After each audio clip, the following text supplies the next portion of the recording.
98 FM's Dublin Talks. Call 6797 981. And good morning from Adrian Kennedy. How are you this morning? I hope everything is good with you this Thursday, the 12th of November 2020. And we're here until midday today. Now, first off on the programme, I want to get your reaction to a decision that was announced in the last 24 hours. What is Christmas in Dublin without walking down Henry Street, hearing the traders shouting, last of the wrapping paper, selection boxes 2 for a £5, and so on? It's part of Christmas in Dublin. Henry Street trading in Christmas has been around longer than we have, but it is not happening this year. Dublin City Council yesterday told the Committee for Casual Trading a decision has been made at the highest level against allowing the traditional Christmas street market to go ahead over public health concerns during the COVID-19 pandemic. Now, I don't know about you, but part of my Christmas is always at one of the days visiting Henry Street. I just love the atmosphere on Henry Street in the run-up to Christmas. Traders traditionally operate from the 1st of December right through until the 31st of December. They're outdoor. They line the street. They sell all sorts of stuff, but they just make Christmas in Dublin. Well, as we know, we are currently under level 5 restrictions and will be until the end of this month. And we're all fairly okay with that. We're coping. It's not as bad as the last lockdown. And we're coping. But the plan is that come the 1st of December, the country will somewhat reopen. It's expected that we'll be at least level 3, which will see all the stores reopen.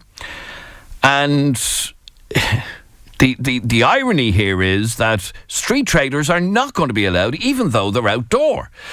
So I want to get your reaction to this decision. Announced 3 weeks before the traders were due to start their operations on Henry Street. But so many people really, really disappointed with this decision. A decision that a lot of people feel has been made far too rashly, far too quick. I'm joined on the line by Labour councillor Joe Costello, who was at the meeting with traders yesterday and is disappointed with this decision.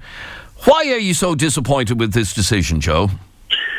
Well, there's a certain discrepancy in that, in the sense that all the shops that are indoors will be trading, but the stalls that are outdoors won't be trading on the street.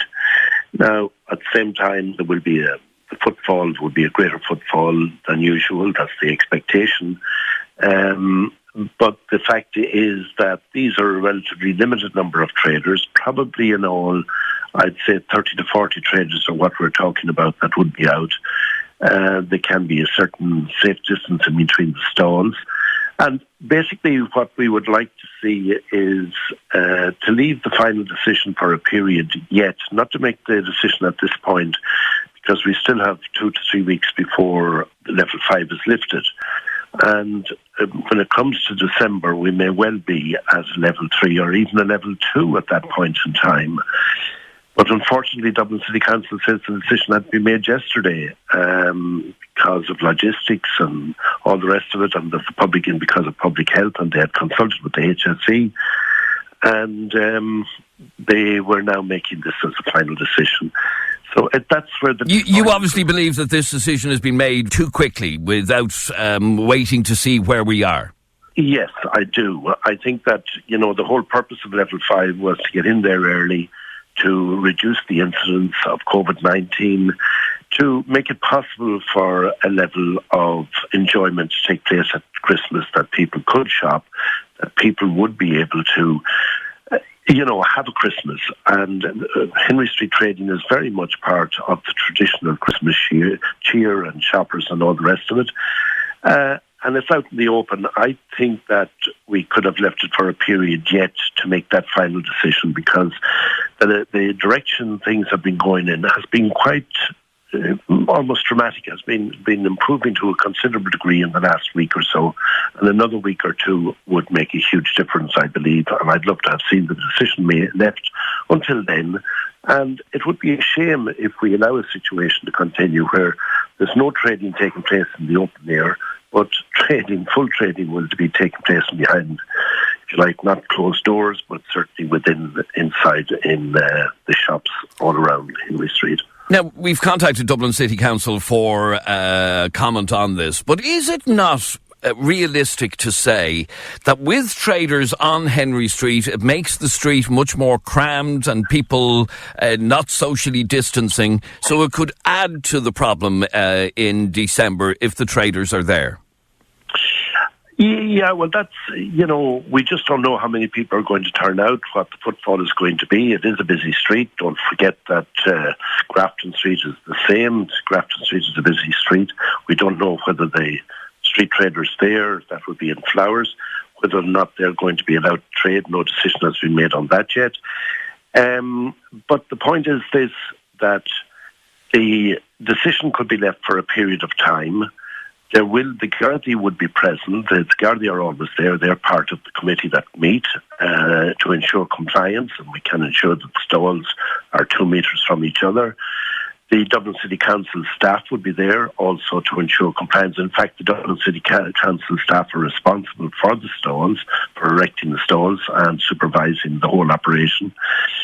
I think it was a little premature to make a final decision at this point in time, especially if we're trying to, to keep things as traditional as we can, but also as safe as we can, and to have some trading taking place.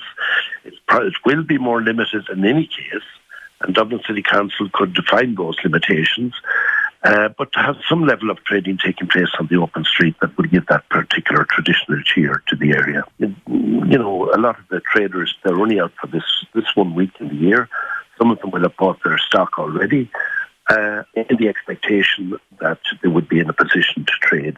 So I'd love to have seen the situation left for another week or two so that we could make a final decision when we have more information on what the situation in relation to COVID is. All right.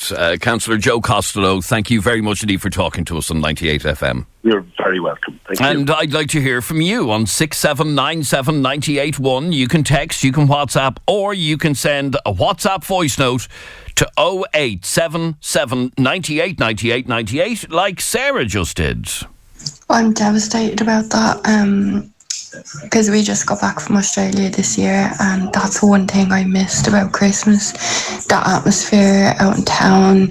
I wanted to bring the kids out and go and buy stuff off the stalls. I think it's just definitely one of the best things about an Irish Christmas, just that atmosphere and the feeling. It's not going to be there at all now. All right. It is going to be missing something, isn't it? That's the point. Dublin City Council, if you've just joined us, announced yesterday that traders will not be licensed to trade on Henry Street this Christmas, even though it is most likely that all of the stores on Henry Street will reopen on the 1st of December, but the traders will not be allowed to operate. So you'll be allowed to go indoors to shop, but you won't be able to buy your wrapping paper on Henry Street from the traders. And we want to get your reaction to this on 6797 981, or send us a WhatsApp voice note to 0877 98 98 98. Now, Stephen Troy is from a local butcher, Troy's on Moore Street, and Stephen, I'm sure a business like yours relies on the extra footfall that we would have in the month of December. Do you think this decision to not allow the traders to proceed this year will affect footfall? It definitely will, I run the local business alliance here, and a lot of businesses feel it will have a detrimental effect on footfall, and especially seeing so many units in recent weeks to let on Henry Street. The Henry Street traders are a huge attraction every Christmas, and obviously we all pick up from the footfall in the surrounding areas. I can't see why it can't go ahead. The St. Anne's Market is still going ahead at the moment, and the Dublin City Council have implemented stewards to facilitate that market, and they make sure them stewards are ensuring that social distance measures are being adhered to. I can't see why they can't do it for the city centre. Businesses. Now we know that in a good year, Henry Street can be absolutely packed, and the traders kind of narrowed the street a little bit because of their stalls. Is it not a risk, and this is something I put to Joe Costello a minute ago, is it not a risk that people will be wedged into Henry Street if the traders are there? I don't agree with that statement. As Joe said, it's an outdoor market. The guidelines are different for anybody who's trading outside rather than a confined space indoors. If the stewards actually do their jobs, the council have appointed stewards to other areas where there's markets being held. And, if they implement the social distance guidelines, I can't see why it can't go ahead. It's very easily done. If shops can do it, outdoor markets can do it as well, Well, a lot of the markets, outdoor markets that have happened are food markets, so they're considered essential, I suppose. But if we enter level 3 on the 1st of December, that essentially means that shops can open and then cafes and whatever can serve outdoors. You think there's a total contradiction then if outdoor trading can't happen? Yes, definitely. As you said, level 5, it's food markets that are allowed trade at the moment. But what I'm saying is we're going to come down. They're predicting we're going to be down to level 3, or possibly even 2. So I can't see why the market can't go ahead. You obviously feel this decision has been made far too quickly. I'm curious to know myself why the decision has been made so quickly. However, you could look at the other side of this, that at least it gives the traders certainty. And I know, for example, a Facebook page has been set up by the traders with 2,500 members already to try and sell their products. So at least they now know. Yeah. I think as well, Adrian, we've been on here before hundreds of times about, I'm a member of the expert group set up here to try and revitalise the Moore Street market, and there's numerous vacant stalls places on Moore Street. So if they can't give them Henry Street, I can't see why they can't give them Moore Street. There's plenty of space to spread them all out and implement social distance measures. I just think it's a lack of interest from Dublin City Council. All right, so you think this is a wrong decision, a decision that makes no sense in your opinion? Most definitely, and it'll have a detrimental effect to all businesses in the area in the long term. Now, the council say that this decision was taken at the highest level and in consultation with the HSE. None of us, Stephen, wants to be back in a situation where we're back into another bloody lockdown in late January or February or whatever, and that everything is going to be done over the Christmas time to try and keep the levels of this virus down. Is this not just one of those decisions to help in that regard? I don't really agree with that because, if people are going to be confined in an indoor space, I think it's actually safer for them to be shopping on an outdoor environment. The guidelines states that open air markets are actually safer. That's what they suggest. So I think that as well is a contradiction. And by that stage, we will be after moving from level 5 down to level 3 or 2. I can't see why they aren't planning on getting the market up and running for that time period when the level is actually reduced down to 2. And one of your points there, and somebody just texted in about this as well, Moore Street is empty at the moment, so why can't they use that space? And you would obviously agree with that. Yeah, of course. There's plenty of space there, to have a market, a Christmas market, a socially distanced Christmas market at that, if they were to spread the stalls on Moore Street and along the Henry Street. As I said, I think it's a lack of interest and a lack of motivation in Dublin City Council that they've decided this so quickly. All right, let's try and find out some more about why this decision may have been made and whether or not it has public support. I want to hear from you on 6797 981 or send a WhatsApp voice note to 0877 98 98 98 like Claire just did. Dublin City Council know that they always wanted rid of these people that do the street trading. They always did. Always did. Moore Street, the whole lot. They always wanted it gone, and this is their excuse now for doing it. They're blaming COVID for everything. It's bullshit. Okay. Councillor Janice Boylan joins me on the line. And Janice, your family are all traders. Were many of them planning to trade this year? Yeah, Jeremy, how are you doing? Yeah, my family would have been traders on Moore Street, and then cousins and stuff would have went out onto Henry Street as well. So they've been out there for years, and they were planning very much on going back out this year as well.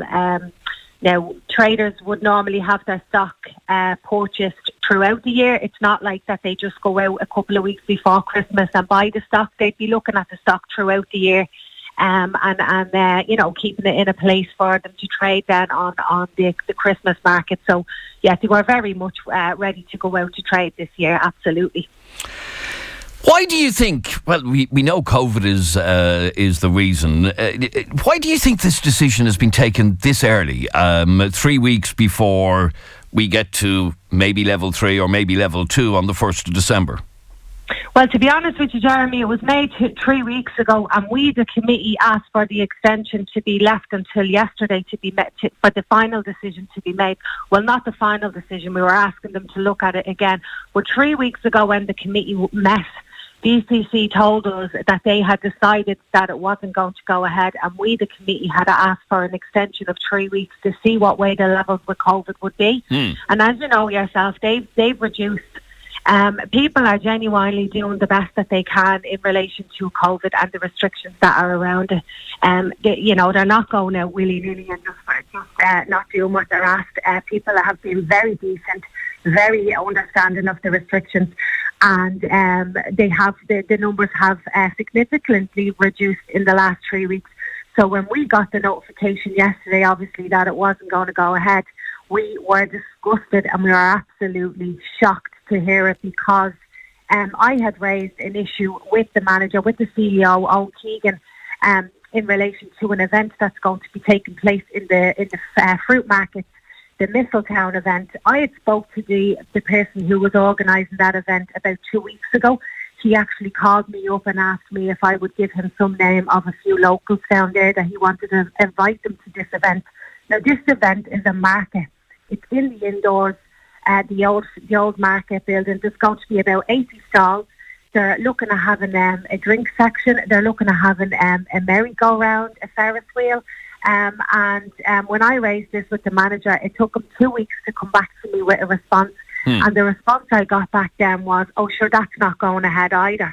But I don't think that that's the case. I think that that's going ahead, because when I spoke to the gentleman on the phone, he told me that he has been told by DCC that he takes all of the risk and the responsibility. So let me ask you, Janice, that message that I played a second ago suggested, and it is a conversation we had last year, that Dublin City Council want to see the back of traders on Henry Street, full stop. Do you think that there's any truth to that? I have to say, Jeremy, that I've always kind of said to myself and to others, don't be silly, that's not the case. But I can tell you now that I am absolutely firmly on the belief that is the case now, because it's just one thing after another. It really is, and it just seems to be Henry Street that gets targeted all the time.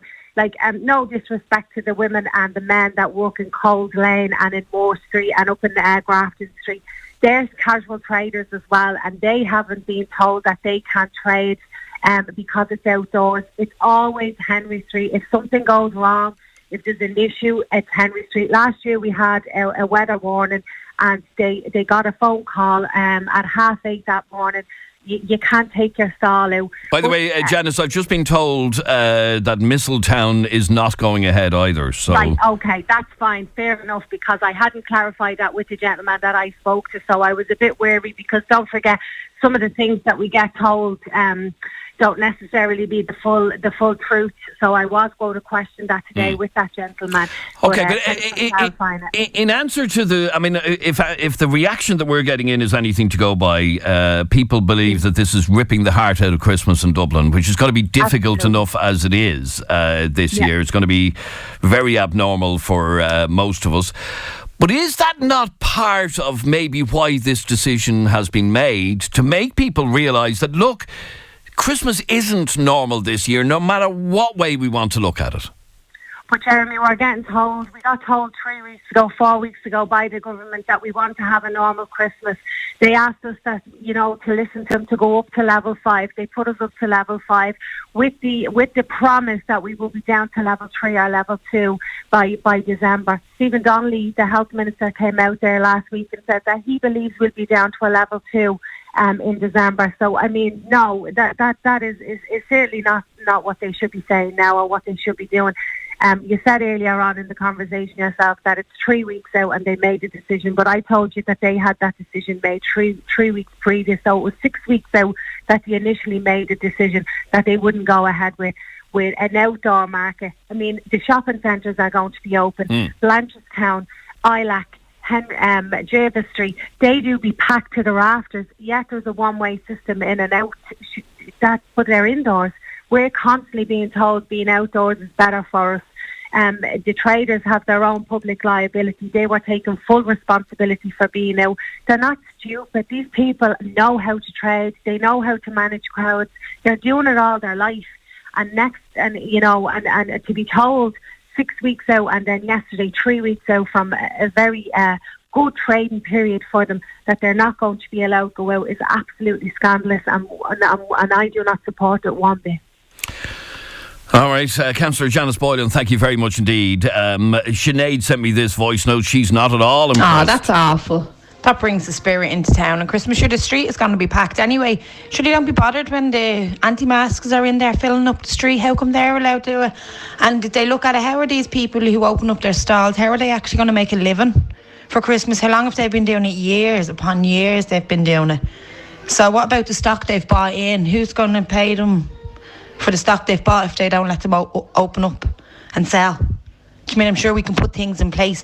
Things are different now. So now they need to make rules for how they're going to do the social distance with the markets. Come on now, seriously. It's Dublin. All right, Sinead, thank you very much indeed. I'd like to hear from you on 6797 981. We are breaking the news today that regardless of what level we are at on the 1st of December, whether it's level 3 or level 2 or whatever, and the way the figures are going, we could be at level 2 by Christmas or by the 1st of December, or at least maybe 2 weeks later. But Dublin City Council has already made a decision yesterday. The decision was made at the highest level against allowing the traditional Christmas street market go ahead on Henry Street this year. I want to get your reaction to that, and we're back in just a moment. The sound of the city from Adamstown to Artane. This is 98 FM's Dublin Talks with Adrian Kennedy. We're talking about a decision that was announced yesterday by Dublin City Council, with a decision made at the highest level against allowing Henry Street traders to trade on Henry Street from the 1st of December, as they always do and have done since Moses was a lad. And a lot of disappointment about this. Now, okay, we know at this moment we're in level 5, and the whole idea of level 5 for 6 weeks was to allow us to have some sort of a normal December by getting the COVID figures down. And certainly the trend seems to be that we are getting COVID figures down, which is great. So the shops will most likely be opening on the 1st of December. Some are talking about trading 24 hours in order to spread shopping out over the whole day. But would having traders on Henry Street in the open air make any difference to COVID levels? That's the question. Jess thinks this is very unfair. Morning, Adrian. Morning, everybody. I worked in town for years, and the whole street was the buzz, the Christmas, the feel good. Everyone was feeling great. This year, everything has been taken away bit by bit. So I think it's unfair, but I think to keep people safe at the same time, but I really think it's unfair too. Okay, and I have to say the majority of you thinking this is an unfair decision.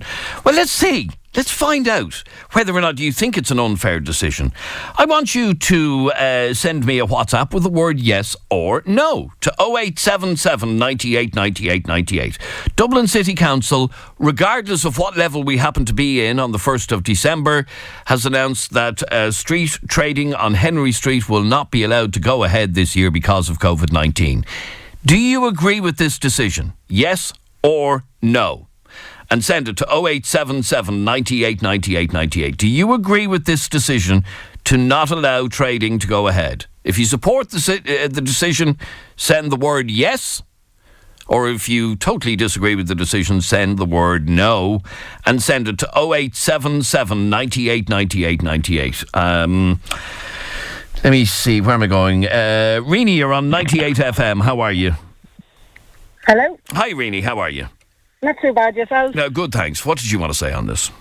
I'm one of the traders that trades on Henry Street at Christmas time. And we just think it's really unfair.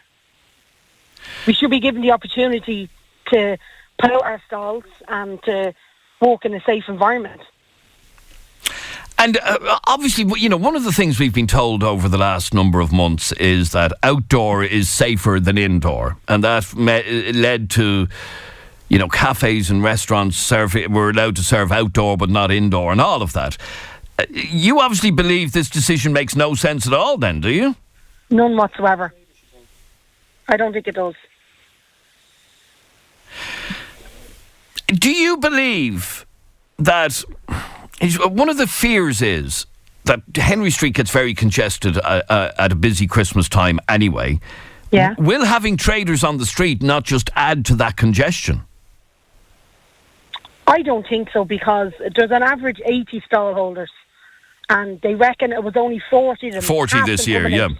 So there's on average 2 people that work a stall.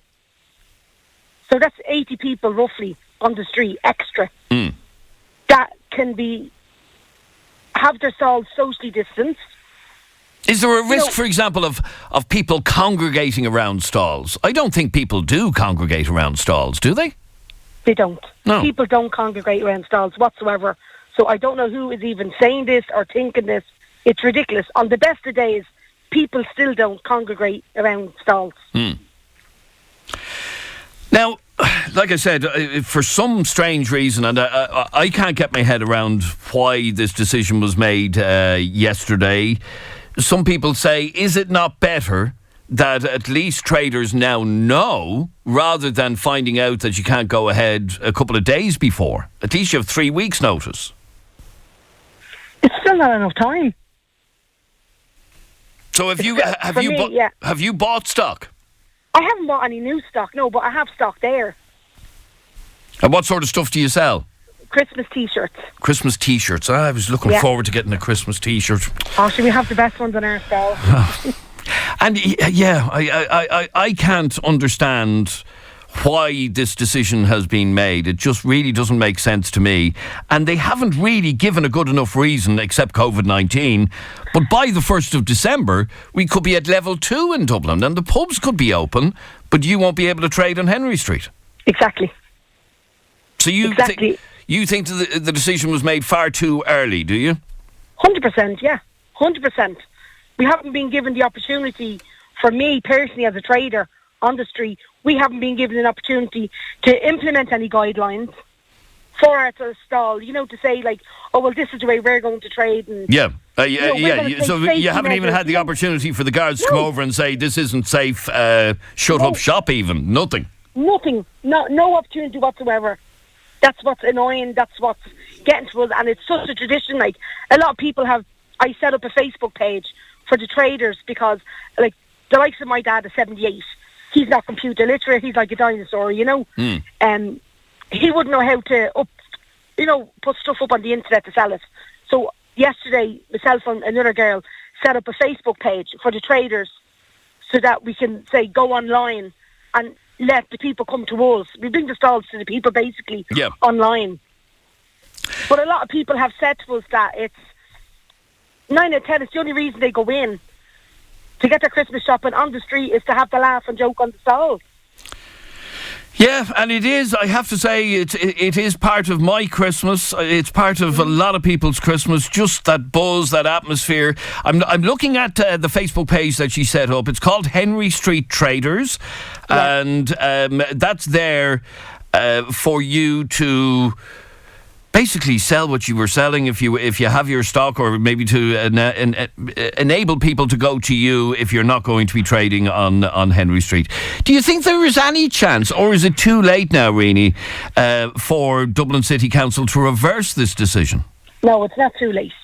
I mean, we all have to have a tax clearance certificate, which we all have. There's no problem making a phone call and getting stock in if we need to get more stock in. Because we'd have stock arriving in every few days, that kind of way. So, I mean, it's not too late for them to reverse their decision. It's not too late for them to see logic and to see it's what the people want. And it is what the people want, I can tell you for a fact. Yeah. I asked a couple of minutes ago listeners to WhatsApp us yes or no. Do you support the decision by Dublin City Council to stop street trading on Henry Street this year? Not one person agrees. Maybe one person agrees with this decision by Dublin City Council. Not one. I don't know. All right, Rini, it is very, very disappointing, and we're going to put a bit of pressure on Dublin City Council to at least give some logic as to why this decision has been made. That's the bit I can't get my head around. There doesn't seem health and safety. Yeah, no, I know that, but your pennies on Mary Street will be packed to the rafters. I know. It's just, it doesn't make sense. No, it doesn't make sense. Outside. Pardon me? It's supposed to be a safe environment outside. Outside, yeah. We are outside, so, we're obviously, we don't want to catch COVID-19. Nobody does. No, of course. Because a lot of the traders would be of the older people, do you know what I mean? So I assume your plan, Rini, was to wear face masks and all of that. Obviously, yeah. Yeah.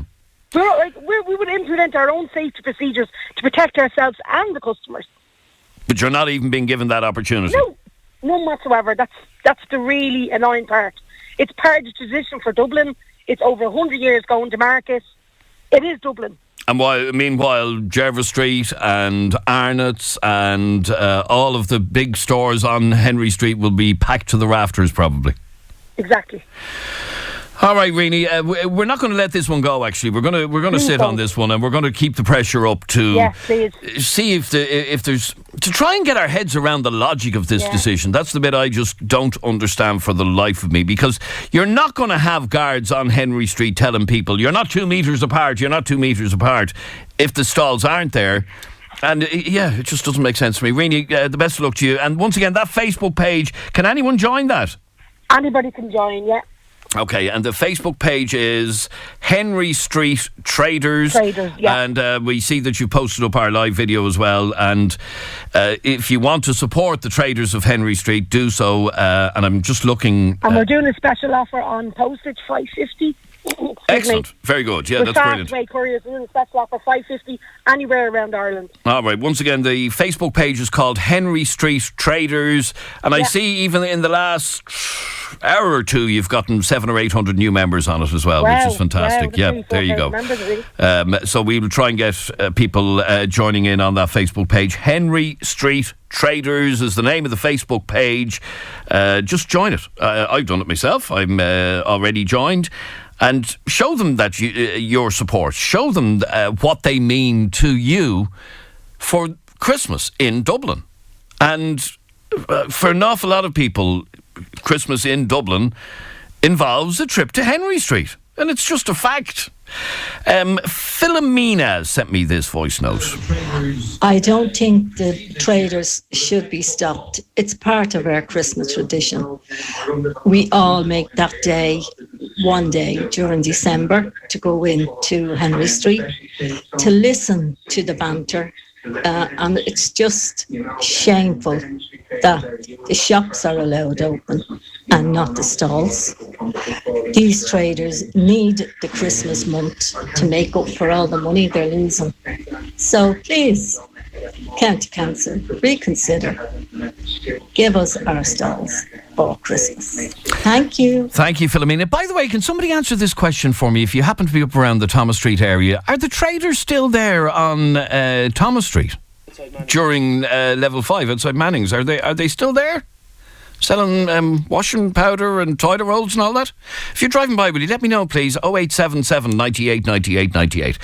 We'll take a quick break. Back in a sec. The sound of the city, from Ballybrack to Ballymun. This is 98 FM's Dublin Talks with Adrian Kennedy. If you've just joined us, we're in the middle of a conversation about a decision that was announced yesterday by Dublin City Council. They told a committee for casual trading that a decision has been made at the highest level against allowing the traditional Christmas street market on Henry Street to go ahead over public health concerns during the COVID-19 pandemic. So they've already said 3 weeks before we get to December that there will be no street traders on Henry Street. Now, by the 1st of December, we hope we will be at least back down to level 3, if not level 2, if things are going really, really well in terms of the virus and all of that. And that will allow all of the shops to reopen. So we'll have Arnott's reopen, we'll have Penny's on Mary Street reopen, we'd have the Jervis Centre reopen, and in theory, lots and lots of people around. But no traders on the street, in the outdoors. This message from Brian just came in to us. Them stalls are still here, Adrian. I'm in Thomas Street right now, taxi man, still there selling the bog roll and that. Yeah, now I don't get that. I don't get that. That you can have traders on Thomas Street, and I have nothing against the traders on Thomas Street. They're providing a great service. But what's the difference between those lads on Thomas Street and having a couple of, much less this year, by the way, 40 traders this year were planned to open on Henry Street. John, you're one of them that was planning to trade on Henry Street this year. You must be very disappointed. Absolutely, Adrian, absolutely. And just if I could, I actually wanted to just read out a brief note that I wrote to the Henry Street Christmas trading page this morning, because this gives you the perspective from a trader's point of view. So I wrote this, I wrote fair play to whoever it was that started the group. I believe it was Rini Cadwell. It gives us all, the traders, a small opportunity to sell a little bit online and possibly make a few bob for the Christmas. But this is the important part. It's not only about the money. As you'll all know, it's the buzz, it's the crack, it's the banter, and the one-to-one selling. It's about seeing your regular customers that you only ever see them on the street at Christmas time, and they'll come to see you to see what stuff you've got on sale this year. And we're out there in all conditions, good, bad, and we're complaining sometimes about the rain and the cold, but we wouldn't miss it for the world because we were born into it, brought up with it, and unless you're a part of it, you'll really never understand. And for the decades we've been there throughout, and sadly this year there's going to be a void left in the street of our beloved city of Dublin, because we won't be there and we'll be missed. And it's been proven by your vote, by the people of Dublin. And I can't understand how the whole of Dublin will be open in December to trade, and we can't, and we're in the safest environment according to all statistics. We're in the outdoors. Yeah, I mean, well said. And I think, as you said, from our poll, we had one person text the word yes. Yes, they support the decision by Dublin City Council not to allow trading on Henry Street. Not the owner of Arnott's by any chance, no. No. Well, maybe, I don't know, actually. But no, and in reality, I couldn't see how Arnott's would even object this year. They need footfall. They need people in town this Christmas time. And just looking at what some of the people have said, why would I bother my arse going into town if the street traders aren't there? I may as well just go to Blanchardstown Shopping Centre. And yeah, well, this is true. I mean, as I said, we get regular customers. We get regular people that don't even come and buy anything. They just come in to chat and have a little bit of banter with us and see what we have new on the stalls and ask us how we're getting on and did you have a good year, etc., etc. You know, they're not only customers, they're friends, and they're lifelong friends. And when we don't see them, we worry about them because we say, do you know who I didn't see this year? And you start to worry, has something happened to that person? Do you know, it's more than just selling things. The street is, it's a different life altogether. John, what does it mean to traders like yourself and the other 40 stalls that should be opening on the 1st of December? Financially, what does it mean to you? Well, financially, it leaves a big void. You know, it really does, because, I mean, a lot of the traders, they've already bought the stock. I mean, you can't just go. It's no point in trying to order stuff in December because all the good stuff is gone. You know, so whatever you want to trade in, you really need to be putting your orders in by October. Do you know, that's the reality. So had you already put orders in? Sorry? Had you already put orders in? I've already orders in, yeah. Yeah. Yep. So luckily enough, I might be able to get out of that one because the people that I were buying from, they've had a big order from some marketplaces in the UK, and apparently they're all going to be open, and so they're prepared to let me kind of cancel out on that. I'm not cancelling out at the moment because I'm still holding that little bit of hope that we can do something, and even on the online thing that was organised, the Henry Street Christmas Traders, I can't envisage selling as much online. You never know, John. Yeah. I'm looking at that page, and that page has gone up by 1,000 members since we spoke earlier.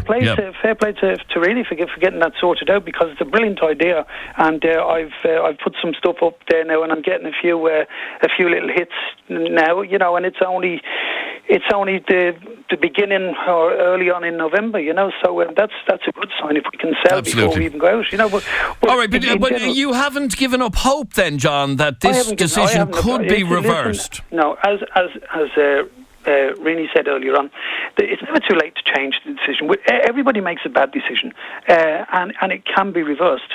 There's been decisions reversed by the government, already. So why not can this be reversed? You know. All right. Well, I mentioned a couple of minutes ago about how some people have said, if there's no atmosphere in Henry Street, so I may as well go to Blanchardstown or one of the shopping centres on the outskirts of the city rather than heading into town. This is a WhatsApp voice note from Sue. I don't think it's too late at all. I really, really don't. And I hope they do reverse it. I really do. And listening to that girl there.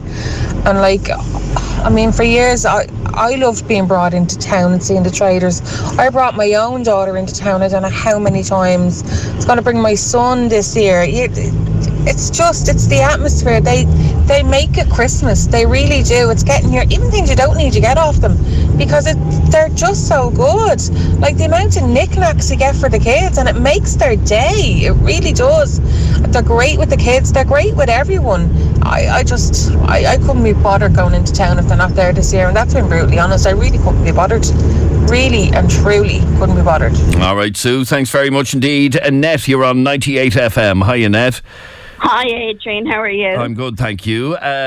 Your reaction to this decision 3 weeks before the 1st of December from Dublin City Council? Well, I would call them Dublin City Grinches. I think it's disgraceful. I also think, Adrian, that they're making this decision a bit early, aren't they? Well, considering NEFIT haven't said where we're going to be, they're not likely to for another week or two.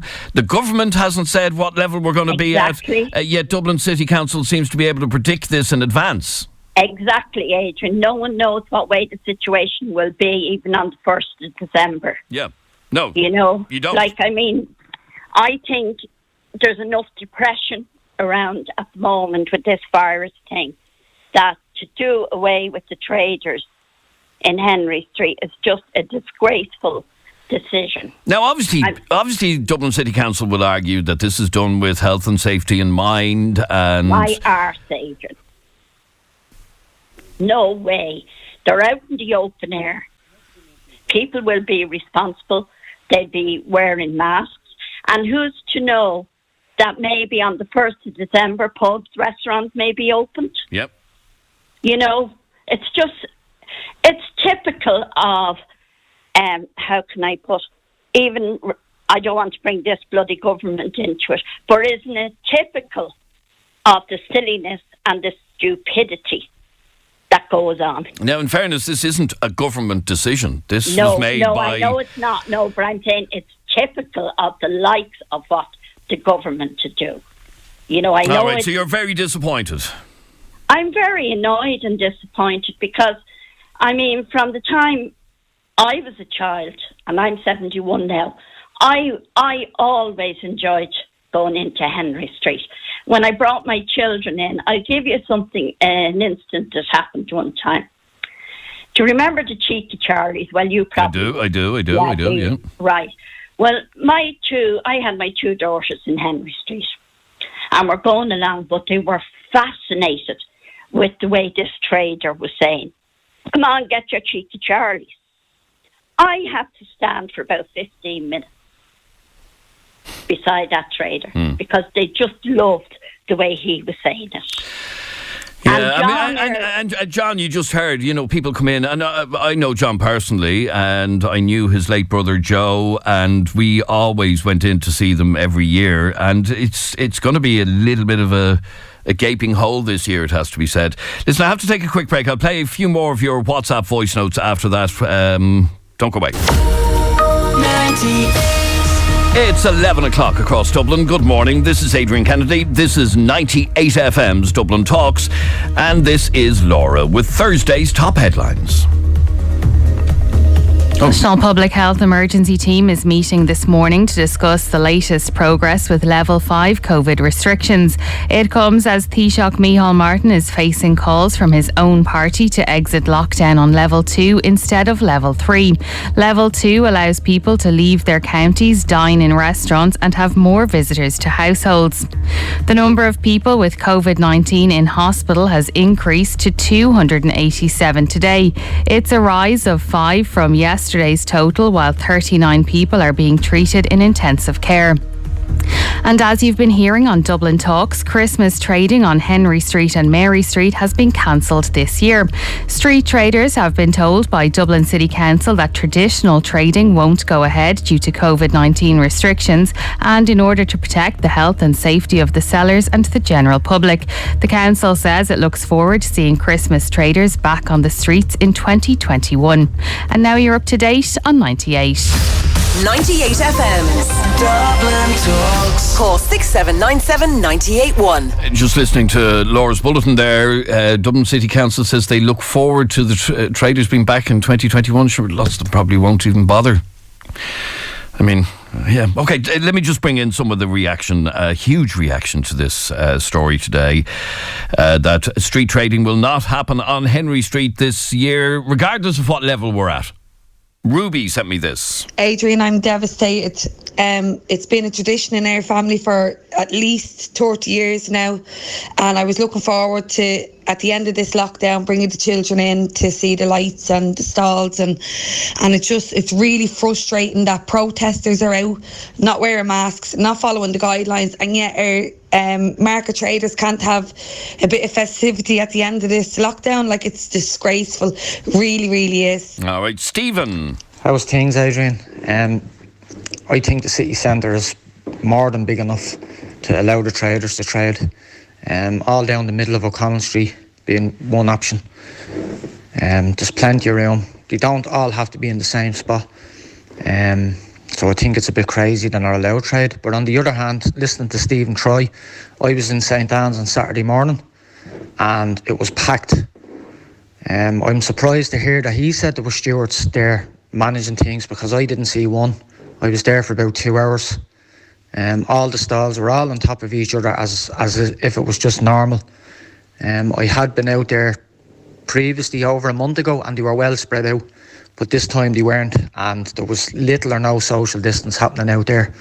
So I'm not sure where you go with that one, but definitely the traders should be allowed to trade because the city centre is big enough.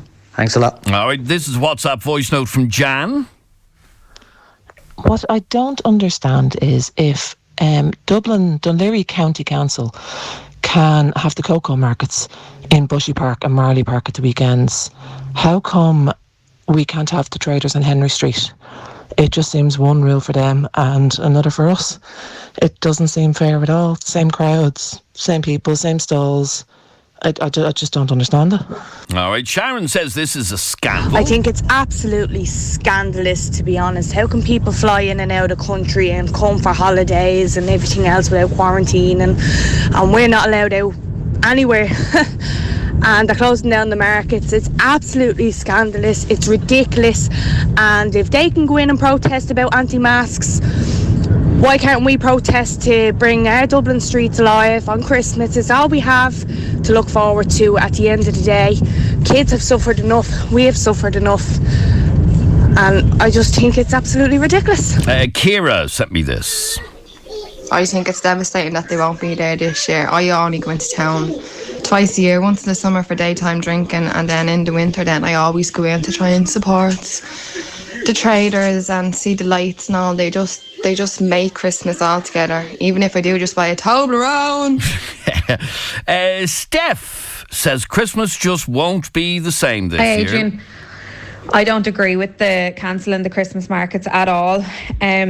Personally, I'm not even from Dublin, but like my Christmas is not the same without a day trip to Dublin. Like I'm nearly 30 and I've never once missed a year going to Dublin because Christmas just isn't the same. Like the markets are what we go up for. It's not even like, yeah, you probably buy one or two things, but it's the atmosphere of everybody just being so happy and cheerful. And I mean, these people are standing out in the open air, wearing masks, social distancing.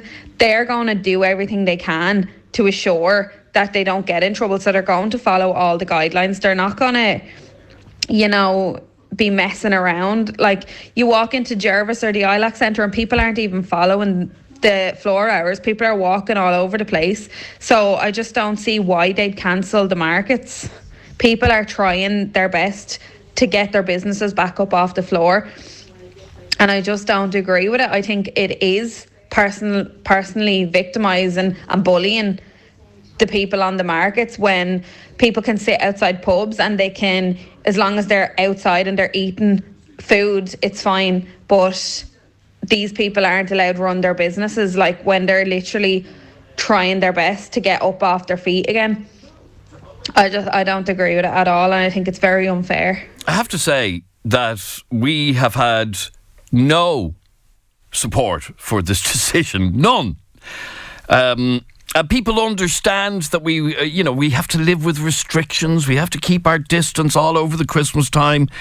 But to stop outdoor trading on a street like Henry Street seems to make no sense whatsoever. This is a WhatsApp voice note from Joanne. I think the traders are great. I think they're fantastic on Henry Street. Great atmosphere, everything. But I think it's more to do with the space they will take up that will interfere with the flow of people. Maybe that was their thinking. Like it's hard and it's cruel at this time of the year to them. I absolutely get that, but I think it could be that because it just leaves a very narrow gap in the middle for footfall to get in and out of. So maybe it's something to do with that. All right, Robbie. The person that typed in that yes to the markets being closed had to be in a typo. Nobody could be that stupid. All right, Pete.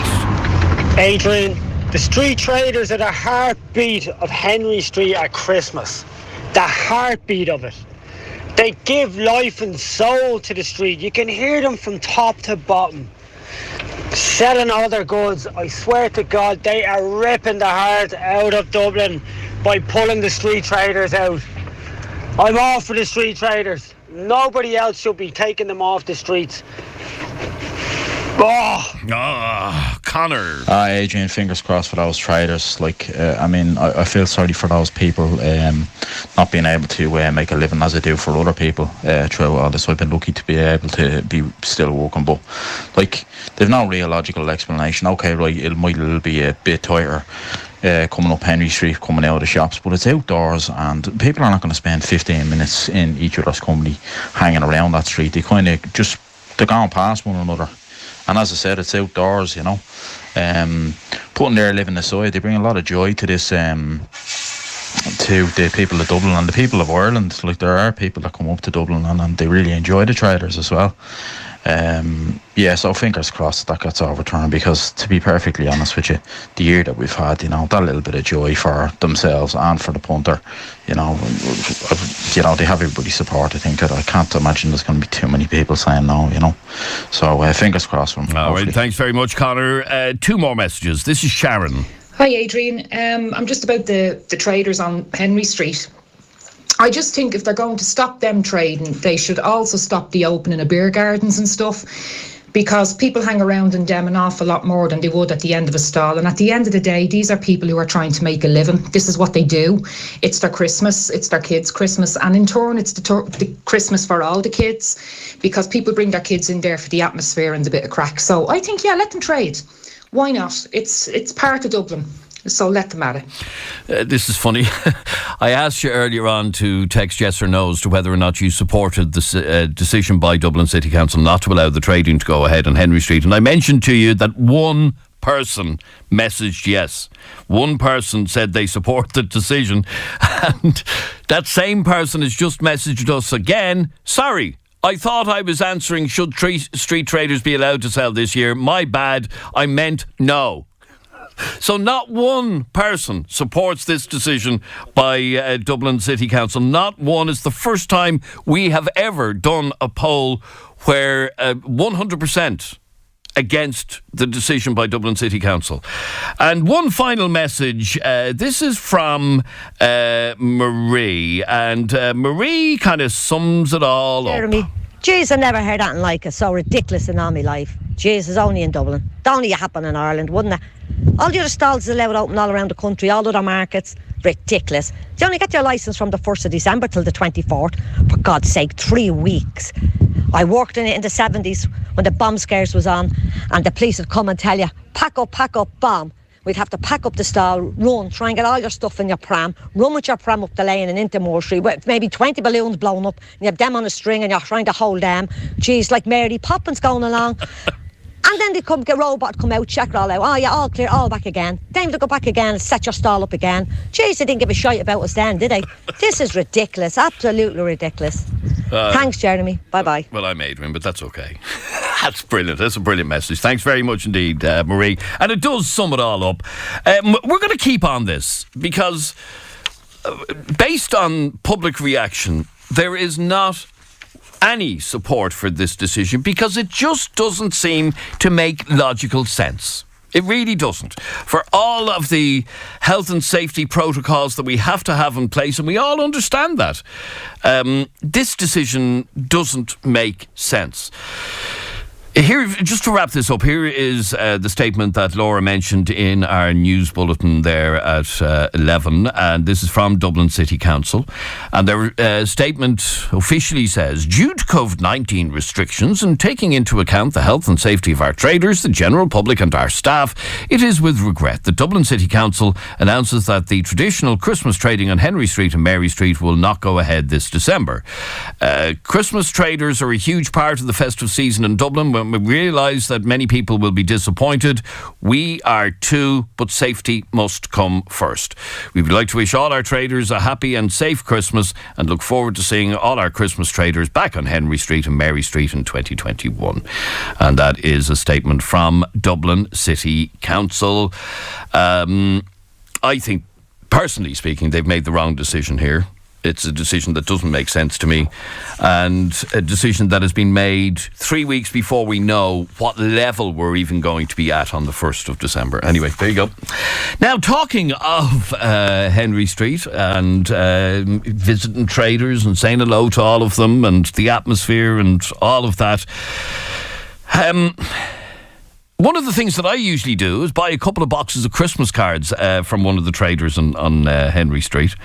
And when I mentioned this earlier on, because we were having our production meeting earlier on and we were talking about how, what sort of stuff you might go and buy on Henry Street from the stalls at Christmas. And one of the things that I would buy generally is Christmas cards. And most of them in the office today said, what? Who sends Christmas cards in 2020? So they ridiculed me for saying that I buy my Christmas cards from one of the stalls in Henry Street and I post them, and usually go the first week in December and I pop them in the post. And I was ridiculed. And I was told that nobody sends Christmas cards anymore. And I want to find out, am I alone here? Do you send Christmas cards to family and friends? Did you send them last year? Will you be sending them this year? Or is it tradition that's old-fashioned now? I mean, you can send a WhatsApp GIF message on Christmas morning with singing and dancing on it. which is, more immediate. It's saying to the person you're thinking of them on Christmas morning. So what's the need for the card? At the moment, in many houses all over Ireland, people are buying boxes of Christmas cards, rolls of stamps, and pulling out the address book to get the postal address for Auntie Joan. But others just couldn't be arsed. And when I asked around the office today, the majority of people don't send Christmas cards. So I want to find out, is this a tradition that's just gone? Jeremy was telling me that he and his wife are disagreeing over this year. Every year they spend around 50 quid on cards and stamps. And don't forget, the stamps are €1 each. So if you're sending 25 cards, that's 25 quid. People don't... Jeremy's arguing that people don't appreciate cards anymore. A WhatsApp voice note on Christmas morning is less hassle, and it's absolutely free, and it does the same job. Aoife, who works with us, has never sent a Christmas card ever in her entire life. So I'd love to hear from you. Is this an old-fashioned tradition that people just don't do anymore? Maybe you're somebody who your mantelpiece was toppling over with cards last year. Or maybe you just don't bother. Call me right now on 6797 981 or send me a WhatsApp voice note to 0877 98 98 98 like this person just did. Adrian, I have my Christmas cards wrote, posted and delivered. All my friends and family received their Christmas... Oh, that just stopped in the middle of it. Caroline, that's you. I was playing your That's message. me, Adrian, yeah. Well, Caroline... You know me, I love Christmas. Do you remember I had my halfway to Christmas party in June? Okay, so you're all set. Yeah, I'm all set for Christmas. So I have the Christmas cards wrote, I posted them, and they were all delivered on Monday. So everybody got them either Monday or Tuesday. Now, a lot of people, like I said, I was nearly laughed at in the office today when I said, oh yeah, Christmas cards, I'm going to get, I miss getting them, I'll have to go to a shop to get them this year. And everybody said, what? Who sends cards anymore? Yeah, Christmas is all about, I love receiving a Christmas card. I love sending a Christmas card, and I think that's what Christmas is about, is receiving and sending the Christmas cards. And I always do it every year, and I do it early every year. Well, you certainly do it early, is right. What date is today? The 12th. That's the 12th, and they're already gone and received. Gone and received. Everybody, ask any of my friends and family, and they will tell you they all received a Christmas card in the post Monday or Tuesday. Now, as a matter of interest, when it comes to like Christmas Eve or Christmas Day, will you send messages to people saying Happy Christmas? Yeah, well, I ring them up. I don't really go into, unless it's family, but I will ring them up and wish them a Happy Christmas. But yeah, so isn't that I always send... No. You need to send a Christmas card. You do. You need to send a Christmas card. I just spend a fortune on buying Christmas cards, and but I need to send a Christmas card. Is it for decoration then? Because the people... No, I just think it's Christmas. You need to send a Christmas card. Yeah, but like I said, the people who are closest to you, you will message them or talk to them on Christmas Eve or Christmas Day and wish them Happy Christmas. So what's the point in the card then? It's an old tradition, isn't it, that you just send a Christmas card? But that's what I'm trying to find out. When I asked, now admittedly a lot of them were younger, but when I asked around the office today, all of the people under 30, most of whom are living on their own or living with partners or whatever, no. Christmas cards, no. Well, I'm only 36, and I still send Christmas cards. All right, I want to get to the bottom of this. Am I completely out of touch now? Is Christmas cards just a thing of the past? Ciara has this message for me. Oh. Very bad for the environment, Adrian. Oh, I never thought of that. Caroline, very bad for the environment. Shocking. No, all that paper and cardboard and... WhatsApp isn't in any way bad for the environment. No, well, they're talking about the street markets. When they're gone, then Christmas cards are going to go. Then Christmas is going to go. You have to send a Christmas card. And, okay, it's lovely to receive a Christmas card, and it's lovely to send a Christmas card. There's so much thought that goes into a Christmas card. Okay, so we've been talking about how Henry Street traders are part of the Christmas tradition in Dublin. Yeah. So is sending Christmas cards. Exactly. All right, Caroline. Yeah. I have to go. I didn't get the card, though, by the way. I'm looking around here. Never got it from you. I'll send you one in. Thanks, Caroline. Thank you. Bye. 6797 981 is our telephone number. We're talking about whether or not people send Christmas cards.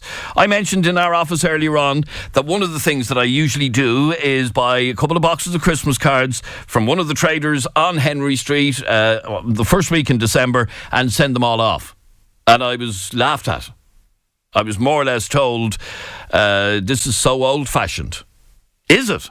We're back in a sec. The sound of the city, from Balbriggan to Blanchardstown. This is 98 FM's Dublin Talks with Adrian Kennedy. All right, now we are a couple of weeks away. Well, a fair few weeks away. But we were talking about how Henry Street traders aren't going to be allowed to operate this year. Dublin City Council making that decision. And I had mentioned in the office earlier on that one of the things that I tend to toddle up Henry Street for is Christmas cards. And I usually buy it off one of the traders rather than the Hallmark shop. Well, firstly, they're cheaper. But anyway, when I mentioned this in the office earlier on, I was told, really? Christmas cards? Who actually... Do you not have WhatsApp on your phone? Carmel sent me this. Hi, this is Carmel. I love sending Christmas cards and receiving them. It's brilliant. Yeah, okay. Let me... Is there anybody who just has never sent Christmas cards? In fact, I got a message there a moment ago. I'm only 19. And we always send cards for family and friends. And when I was in a school, I always brought in little cards for my class too. It's just a nice sentiment. Thank you very much, 19-year-old whose name I don't know. Mark, you're on 98 FM. How are you, Mark? How are you, Adrian? I'm good, thank you, Mark. Well, is Christmas cards an old tradition now? I think it is, anyway. Personally, I think I've only ever sent them once or twice. I'm 34 now, but I always remember my granddad sending them. And then when I went down to the house, there was a thing that it was, the Christmas cards were hung above the mantelpiece on a string. On a string, yeah. A string. And then that's the thing. And then you'd get a story off the card, or this so-and-so, you know, that way? Yeah. So I think as technology's come along and generations of the younger crowd, it's just quicker to do that. Well, like I said, anybody under 30 in this office that I asked today, they all said no. They don't send Christmas cards. And they actually see it as being really old-fashioned. Yeah, well, I work a small company, Ireland's Gift, and we do Christmas charity cards at Christmas time. Aha! And you can see each year that it's getting a little bit harder, and you can see that it's the older generation that are buying them. So what sorts of charities are selling cards, or would you have cards from? Personally, we were selling the Down syndrome Ireland cards. Right, very good. And you would get, you'd get an old lady, and she'd be looking for their specific, and she'd buy one off each pile, you know, that way. So she'd be doing it across the board for each charity, you know? Okay, well then, if I'm not going to be buying my Christmas cards off a street trader, I will buy them for one of the charities that sell them this year. I still buy them for the charities. I actually have boxes here of them. So you bought them, but you never bothered posting them? Never even bothered posting them. Go down to get the stamps. And that's another thing for the older generation or the pensions and things. And obviously they don't have 50 or 30, 40 cards to send, but they actually send 20 cards. And the cost of post and all that as well, you know, it's mad. It's getting harder each year, you know. All right, so even if you're not going to send them, it's not a bad thing to buy a box of them and support a charity like Down Syndrome Ireland. Try and support the charity because they're not out on the streets. They're not getting it any other way now. Absolutely. And especially for them, as for the traders are gone, that's just shocking now. Yep, everybody's shocked by that decision, it has to be said. Call me right now on 6797 981 and let me know. Maybe you're somebody who's already sent your Christmas cards, like that lady a couple of minutes ago. Connor has a message for Adrian, I think you're nearly on your own. You know, Christmas cards are obsolete, and I think you're nearly obsolete now at this stage.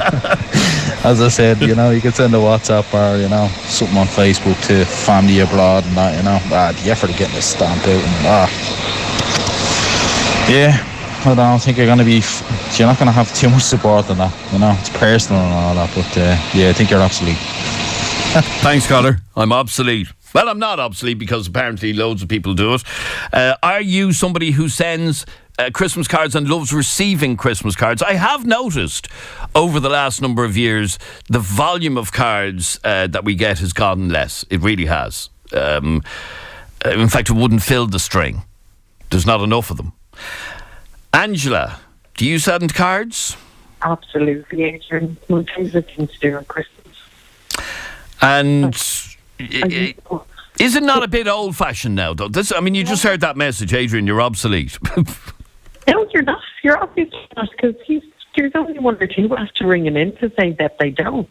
I love sitting down and, choosing which cards. And actually, that gentleman who was talking about the charity card, I got a Down syndrome one for the charity of Down syndrome going back a couple of years ago, and I still have it sitting up in my bedroom. Oh, you've kept the actual card?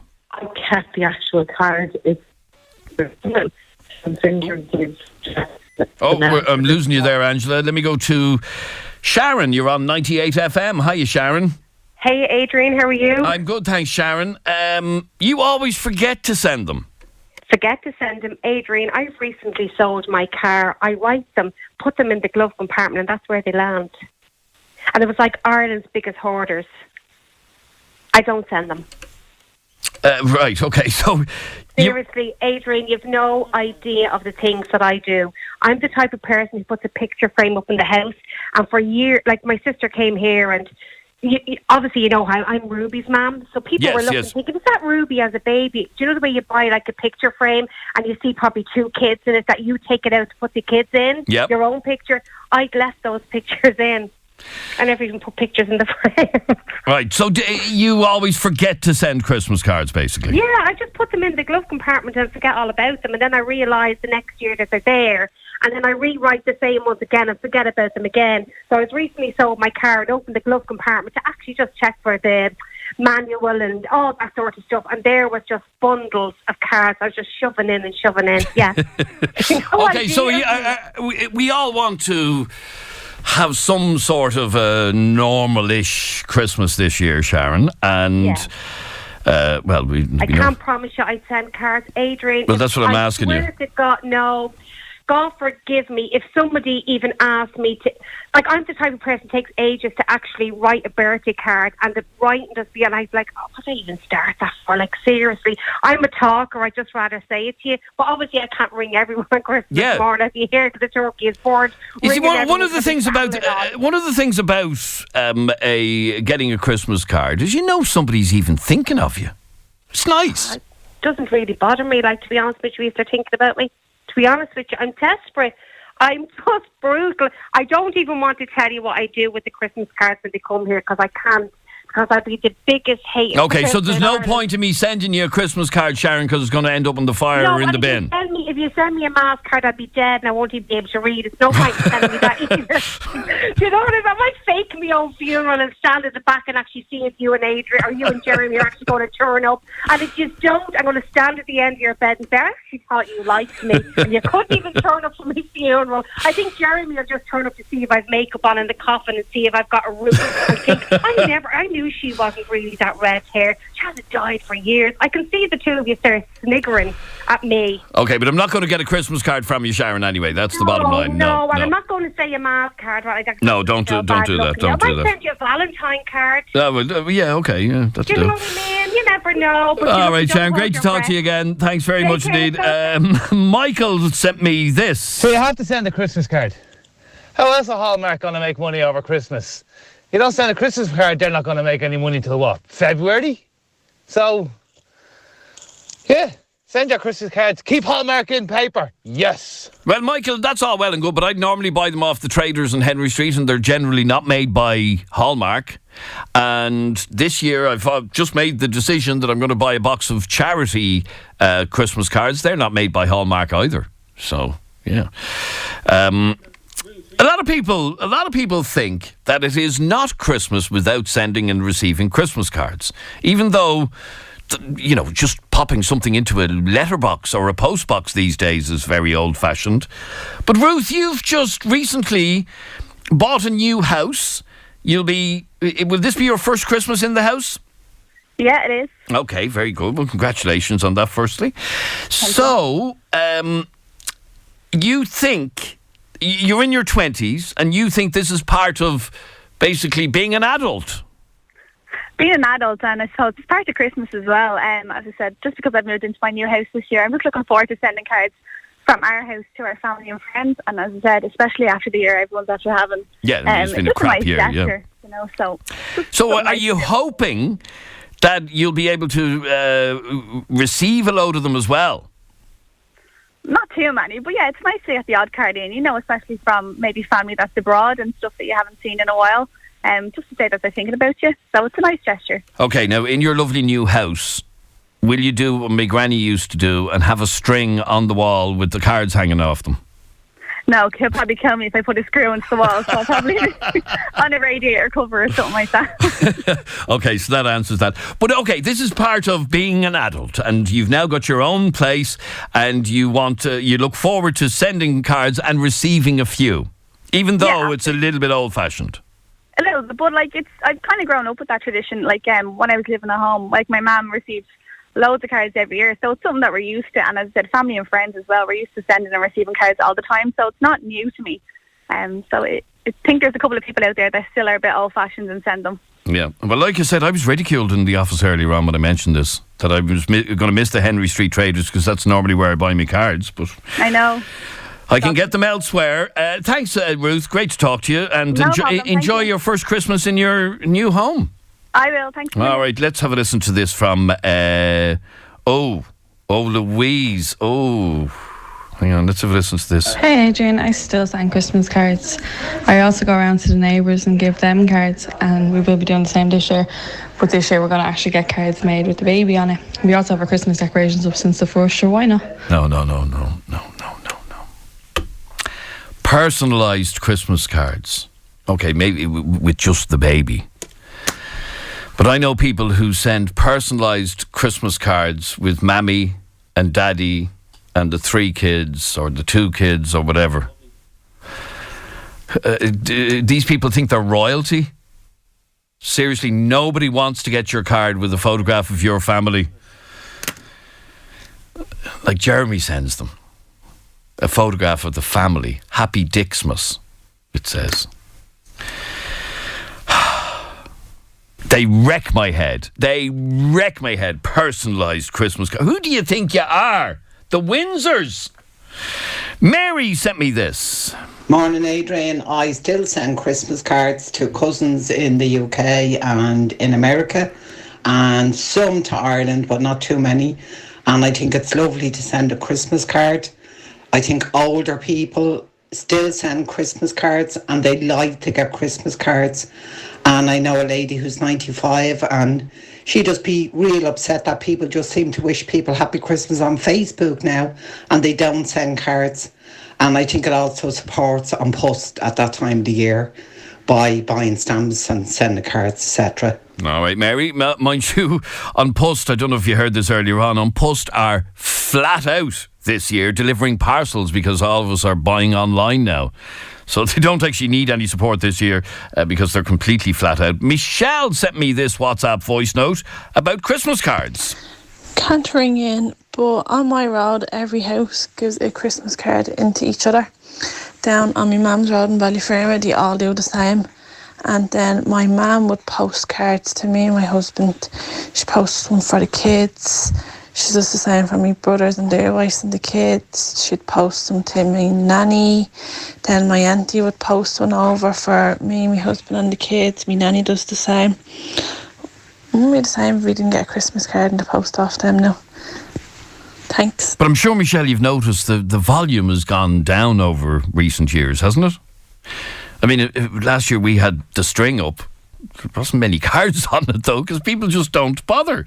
Debbie sent me this WhatsApp voice note. Hi, Adrian. I just think it's nice to get something in the post at this time of year. That's not a bill. Yep, it is. None of us want bills. Michelle. Hi Adrian, I'm actually the same as that last caller there. I've even gone so far as to filling out all of my cards. I even put stamps on them and then I forgot to send them. Michelle, bye bye. Thanks, Michelle. And that's what a lot of people do. A couple more. I was mentioning about personalised Christmas cards. Sending a photograph of yourself on your card with your kids and all that. Nobody wants to see them. Ciara sent me this. Dicksmith. Oh, school. Sorry, this is the reference I made a moment ago to how Jeremy and his missus and the kids send Christmas cards with their photograph on it. Honest to good God, it's so egotistical. There's just no need for it. Paul! To me, guys, paper and ink is very, very personal, and it's so nice to receive something through the letterbox. All right, okay. And let me just squeeze in one last call, and that is Paul. Hello, Paul. How are you, Paul? Not too bad. Yourself, Adrian? That was just your message I played there a second ago. You love nothing more than a bit of pen and ink and receiving something like that in the post. Oh, you can't beat it. It beats the bills coming through the door. It's nice to see something happy and someone who's gone to the trouble to actually wish you the best and put paper and ink together and send you the... But those same people... Yeah, people that you like, people who are close to you, those same people will still send you a message on Christmas Day, won't they? Oh, yeah, you still get the message, but it's just nice to know that they've taken a bit of time, gone to the trouble. And of sitting down at the table and writing your card for you along with 22 others. And they can put personal insults in as well, which is more fun. Okay, right. So you think it's a tradition that we need to keep up? Oh, I certainly do. Like every year, all my family are over in the UK, and I'm always sending them. It's just something nice, especially if you've got your Merry Christmas from Dublin, or something along those lines. And it's gas actually, Paul, because a lot of us, we have our phones, our smartphones, and we have everyone's phone number in them. But all of the people that I ever want to send a card to, I don't have their address. And you end up texting them to ask them their address, and they know why you're asking their address. So you may as well just text them Happy Christmas. Oh, well, there is that side to it, but it's all part of the fun and the banter. All right, good to talk to you, Paul. Thanks very much indeed. Just a couple more. This is from Emily. Adrian, I couldn't agree with you more. When my daughter was in primary school, we got one of these family Christmas cards with the whole family on the card, and I was in shock. I was like, this is bizarre, man. It is. The Kardashians do it every year, Jeremy is telling me. You're not the Kardashians! Actually, I seethe with anger over this one. Getting a family photograph, putting it on a Christmas card and sending it to everybody. Nobody cares. Tony. Hi, Adrian. It might still be in vogue if the post office hadn't increased the price of the stamp as much as they have over the past years. That's a good point, actually, Tony. A postage stamp is now €1. So if you want to send 20 Christmas cards, that's €20 before you even buy the Christmas card. And I know they offer books and maybe there's one free stamp in it or something like that. You might get 11 stamps for £10 or whatever, but it is expensive, where you can send a WhatsApp GIF for nothing. One last message. This is from Rory. Adrian, thanks for reminding me. I just put in my order for my RNLI Christmas cards every year. It's a good way to support the lifeboats. I don't think this is old-fashioned, or I don't think there's anything unusual about sending Christmas cards, but I do think maybe a bit of a culture change. People just can't be bothered anymore, a lot of people. It's not that there's new ways of doing things or whatever else. They just can't be arsed. It's just a bit of inconvenience for them, so they don't bother with it. All right, Rory, thank you very much indeed. I'm going to still send them. That's it. I am, and that's it. All right, thanks very much indeed. By the way, for those of you who may have joined us a little bit late, and a couple of people messaging us, can I get in on the conversation about Henry Street Traders? That conversation is finished, but if you want to hear the entire conversation, it will be available on podcast at 98fm.com as soon as the programme is over. Okay, so straight after the programme, we will podcast the entire conversation that we had earlier on about Henry Street Traders and the fact that they will not be there this year because of a decision by Dublin City Council. All right, we're going to take a break, and on the way after that break, our new weekly slot called 98 FM's Waiting Room. The sound of the city from Blackrock to Ballyfermot. This is 98 FM's Dublin Talks with Adrian Kennedy. The Waiting Room on 98 FM with Benelin Day and Night Tablets. 24-hour cold and flu relief. Always read the label. Ask your pharmacist for advice. Every Thursday morning at around about this time, we have a brand new feature on the programme called 98 FM's Waiting Room, where GP Dr. Sharon Delaney joins us every week to answer your medical questions. And if you have a question that you would like to put to Sharon, all you have to do is send us a WhatsApp to 0877 98 98 98. 0877 98 98 98. Dr. Sharon Delaney, good morning. Good morning, Adrian. Now, we have a number of questions that have already come into us that I want to run past you. So the first one is from Elaine. Now, it's a little bit long, but I'm going to read the entire thing to you. So have a listen to this. Okay, yeah. This is Elaine. She says, I am a parent of 2 young boys. I have a question for the doctor. In the news last week, there was talk about the dodgy batch of hand sanitizers in schools. During the discussion, it was mentioned that ingredients in hand sanitizers can be harmful if ingested. Obviously, nobody actually eats hand sanitizer, but I insist on my kids using hand gel before they eat, if we're out or if they're in school. Is there a danger that if my kids use hand gel that often, then pick up their apple or sandwich, that it might be eaten and be harmful? Maybe I'm being a bit paranoid and overcautious, but maybe your doctor can advise. That's from Elaine. Well, Sharon?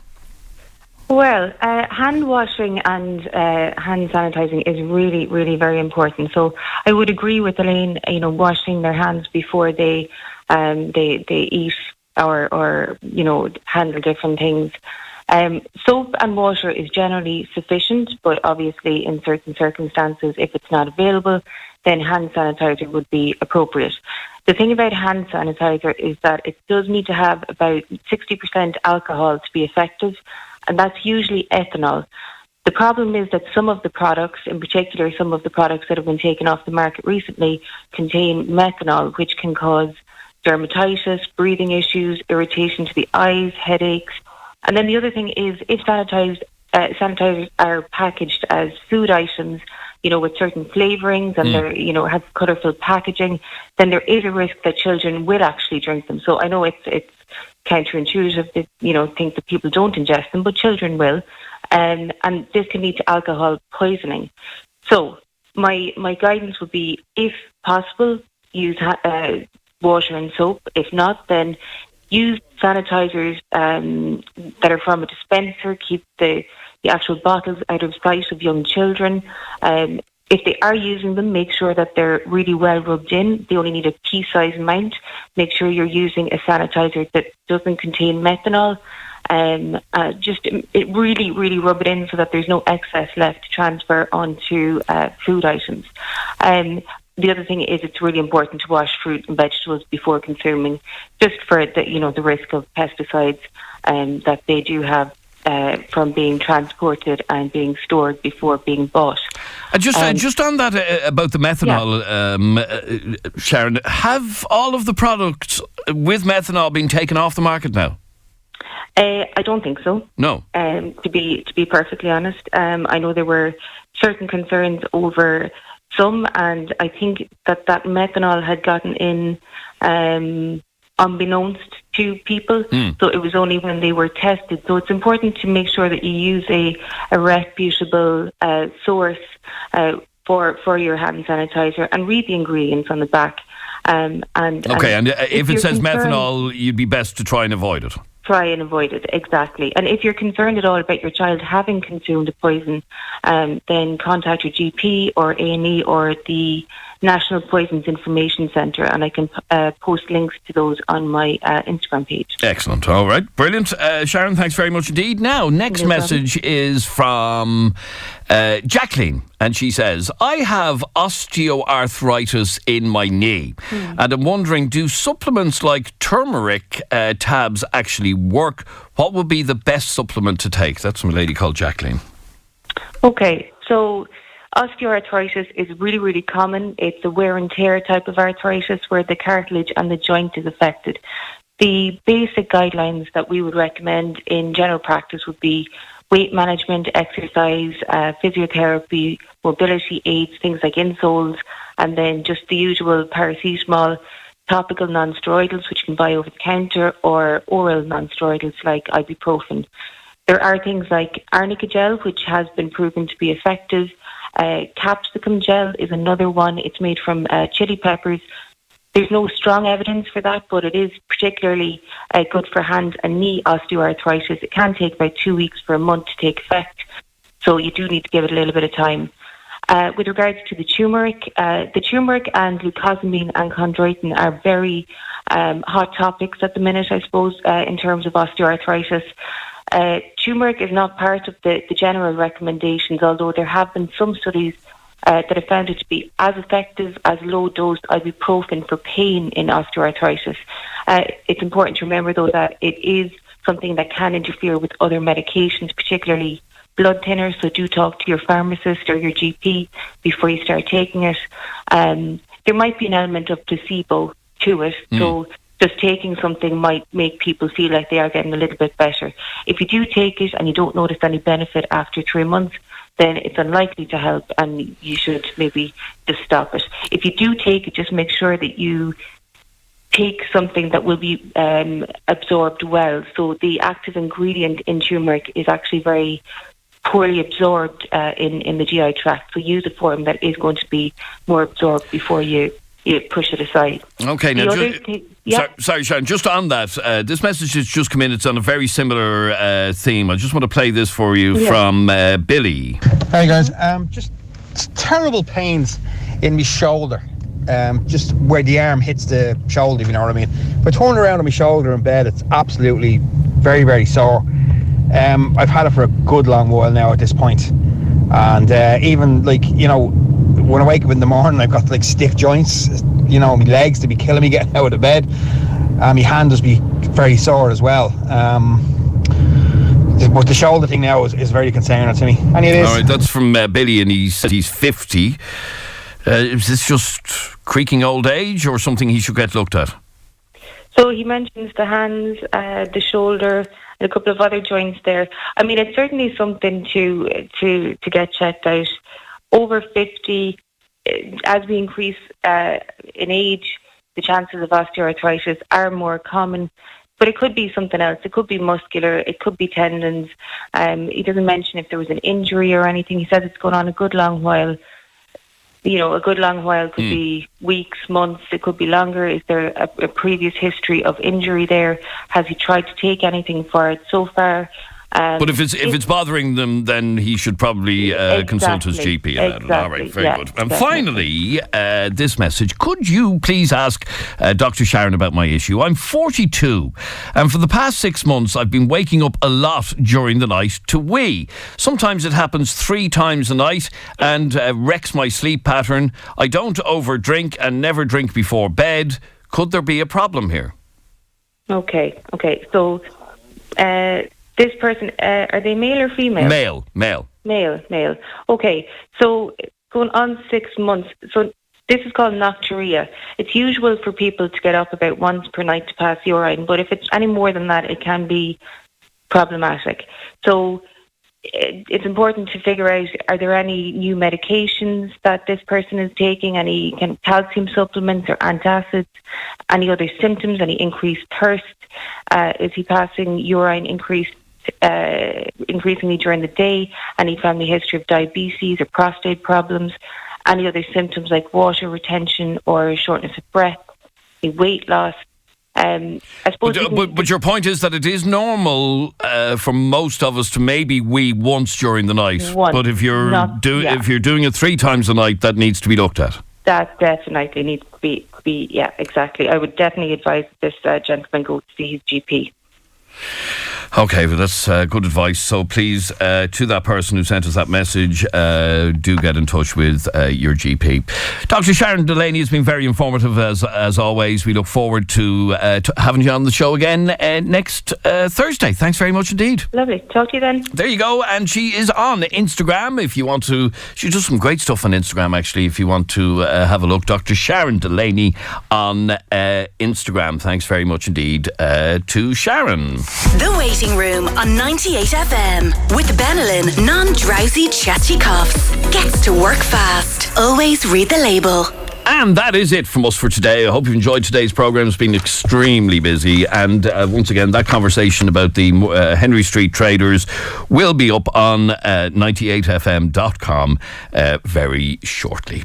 If there's something you want to bring up on tomorrow's programme, you can send me an email right now to dublintalks@98fm.com. dublintalks@98fm.com. Have a great Thursday afternoon. I'll talk to you tomorrow morning at 10. Barry Dunn is on the way, and in the next hour he's got some great music lined up like these. In my place, watermelon sugar high. 98 FM.